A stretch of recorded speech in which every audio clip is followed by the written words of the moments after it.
Good to see you once again here on this Sunday morning for In Touch. Dr. Andrew Salacha from the University of Toledo Department of Finance joining us. And I wanted to bring you on here, Doc, to talk specifically about what we've experienced this week, that being General Motors' big announcement that it is switching gears, if you will. Now, I say that kind of tongue-in-cheek, but it comes with a lot of pain for a lot of folks, losing jobs, up to 15,000 positions canceled, gotten rid of, and 5 plants around the country, specifically Ontario and Michigan and Ohio, going away as well. A necessary evil for where we are right now? I think so. The car industry is in transition. We're going to a different direction altogether. Is that a good thing? It may be a good thing for consumers over a long period of time because they don't have to make that big investment in a car. So what does a car cost? About $40,000 today. They don't have to do that. You and I had talked a little bit about where we are as far as this transition into electric, into autonomous, and a lot of stock being put in that from these car companies saying this is the future, this is what we need to do. But it's hard for us as consumers, it's hard for folks as employees to see this change happening. You look at what CEO Mary Barra did this week, and some are saying that this was an action that had to come fast because you look at companies like Ford, which have been going at a slower pace. What's your read on that? I think it's really something that's really important for them to do. Which part? Well, the changing of the industry is changing, and they have to react to it. And we really want to have GM and we really want to have Ford around for a long period of time. And this is the only way that they're going to be able to stay in business. So it's a drastic move. It's going to affect everybody. Uncertainty, people don't like that uncertainty, the whole change. You're losing your job, you have to go get another job, you have to retrain, there's uncertainty with cars. I was going to say, too, when we went through the recession, I mean, we did all those stories, Doctor, talking about, people were not buying new shoes. They were getting their shoes resold, getting them fixed up because it costs less money.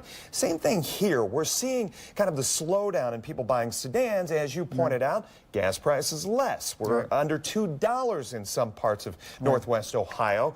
But it's going to come to an end, just like the stock market. They say it's not going to last forever in this bear or bull situation. What's your read, I guess, more or less on the fact that we're becoming fat cats right now, and it's going to end? Well, our appetite for large cars has always been there. So when gas prices went down, but they weren't selling as well, right? When it was hitting $4. When it was hitting $4, it was expensive. It came out of your pocket, right? And in terms of your budget for your week, gas was a big deal. Well, now with gas prices really gone down, you can take that part of your budget and spend it on a larger car, and it's a prestige item right now. And we still have that notion of American dream where you're driving that big car with the fins in the back and things along those lines. But it's something that's still in our psyche, and it's an American psyche that we have.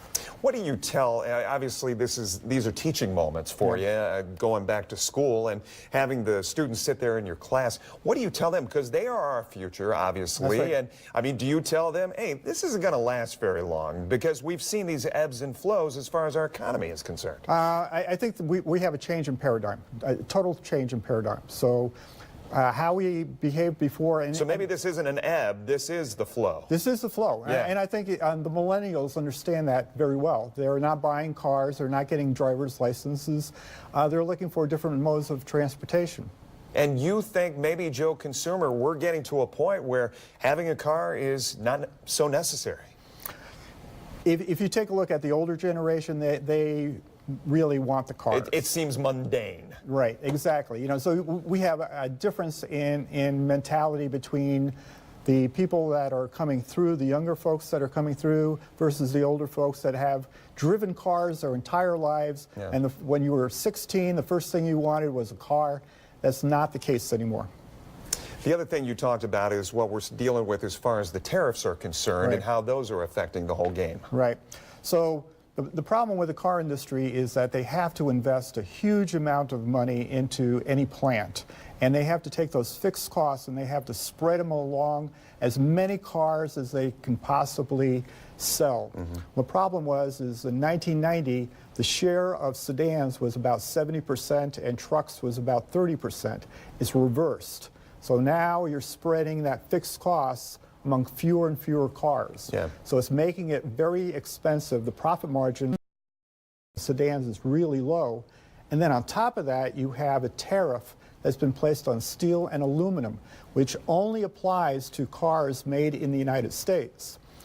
And what that has done is sort of tipped the edge in terms of they were barely profitable before to make sedans. Now they've become unprofitable. Obviously, the Motor City at the heart of all of this. A couple of articles coming out in the Detroit Free Press this week saying this is just the beginning. We're going to see more of this. You agree? Absolutely.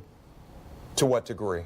I think the whole car industry is going to be revolutionized in terms of what kinds of fuel that is. By the way, on the same week when we got great news from Fiat Chrysler unveiling the brand new pickup that's going to be built here in Toledo, but still it's a pickup.